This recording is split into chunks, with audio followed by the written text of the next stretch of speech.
Interestingly, listening very carefully to the points that were put forward and some of the questions that were raised, I think we're all fairly familiar of the 5 Ps for the 2030 agenda.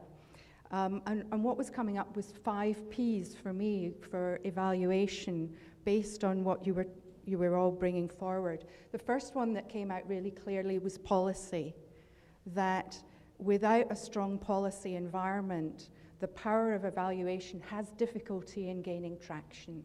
So we've heard, I think, from every country that there has been work at the policy and strategy level where there's been leadership commitment to evaluation.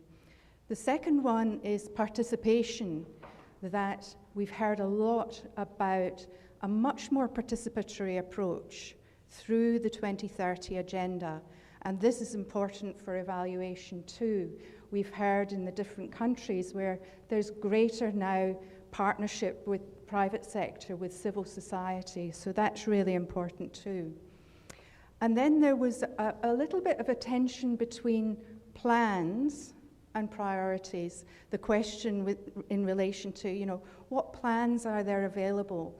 There's a tension between, there are some very large national plans. The 2030 agenda itself stimulates plans, but it's a really big agenda. So how do plans move forward? They look at priorities. So we've heard very clearly from a number of countries to say, well, look, we have to prioritize. So let's focus on health, let's focus on education. Let's move forward, not just on plans, but our priorities within those plans. We've also heard a lot about processes.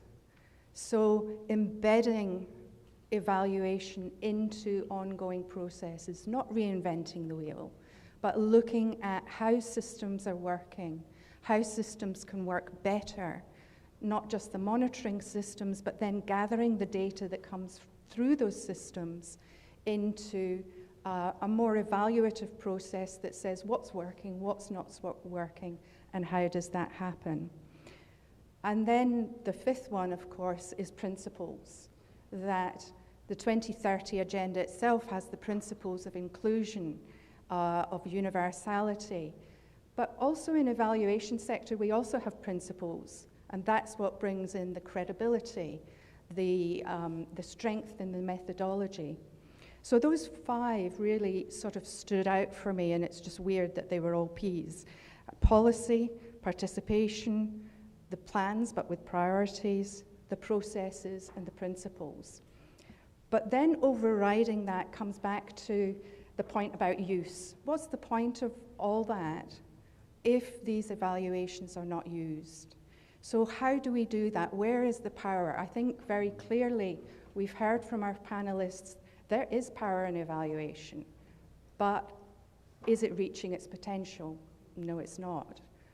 There is much more need to drive demand for evaluation. There's a need to drive deeper into the qualitative aspects. There's data available. How are we using that data? Are we synthesizing that data? Are we linking that data in a powerful way into decision makings that need to be made at that particular point in time?